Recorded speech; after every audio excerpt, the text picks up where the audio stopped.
বিশ্বনবী যতদিন পর্যন্ত খাদিজা জীবিত ছিলেন আল্লাহর নবী আর কোনো দ্বিতীয় বিবাহ করে নাই। আম্মা জান খাদিজা জানেন কত টাকার মালিক ছিলেন?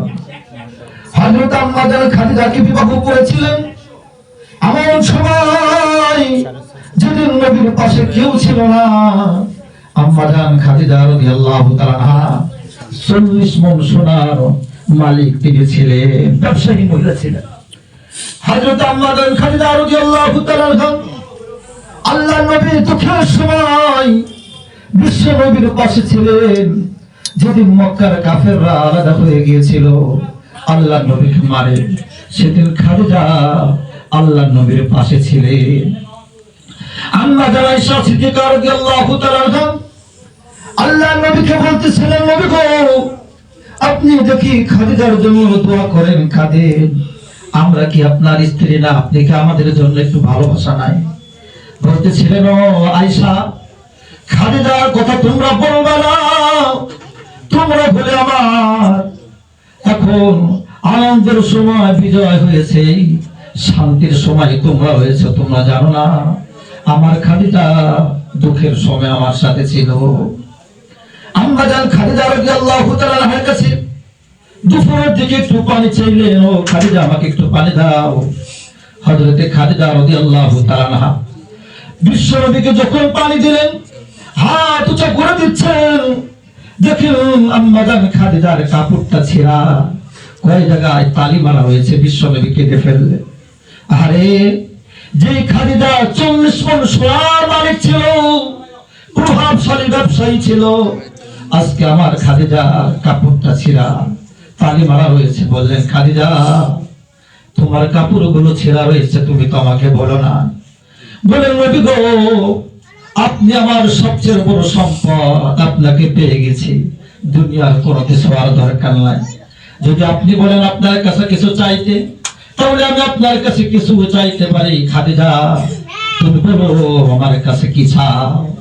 বললেন, নবী গো আপনার কাছে আমি চাইতে পারি, যদি আপনি আমাকে দেন তাহলে আমি চাবো, তো অবশ্যই দেবো, তোমাকে দেবো না মানে তুমি কি চাও? আম্মা জান খাদিজা রাদিয়াল্লাহু তাআলা আনহা বিশ্ব নবীর কাছে বললেন, নবী গো আমি যদি মারা যাই আপনার গায়ের একটা জুব্বা আপনি আমাকে দেবেন।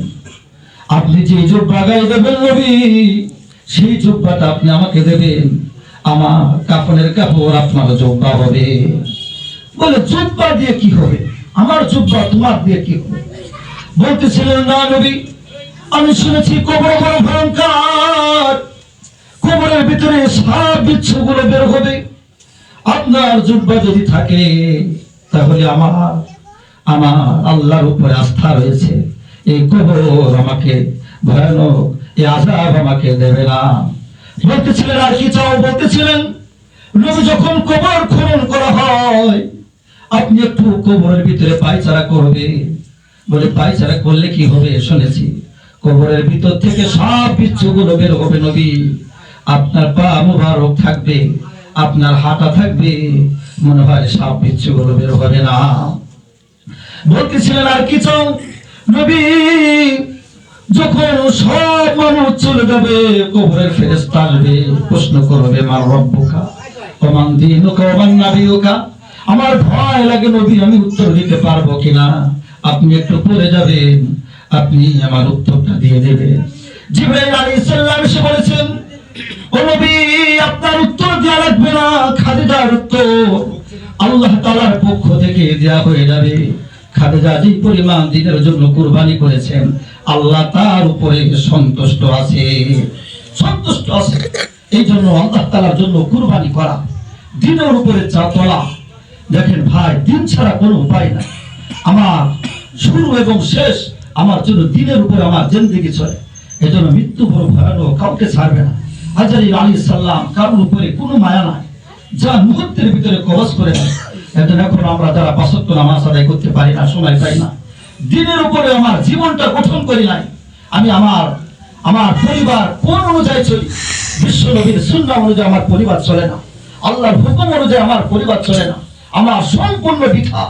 কোন লোক যদি বলে, হুজুর আমি খুব সফলকাম হয়ে গেছি, আমার ছেলে ডাক্তার, আমার ছেলে ইঞ্জিনিয়ার, আমার ছেলে ফেরেশতা, কোরআন শরীফ পড়তে পারে না, সবচেয়ে মূর্খ পরিবার ওইটা। তলাবুল ইলমি ফরিদাতুন আলা কুল্লি মুসলিম, দ্বীনি ইলম শিক্ষা করা প্রত্যেকটা মানুষের উপরে ফরজ।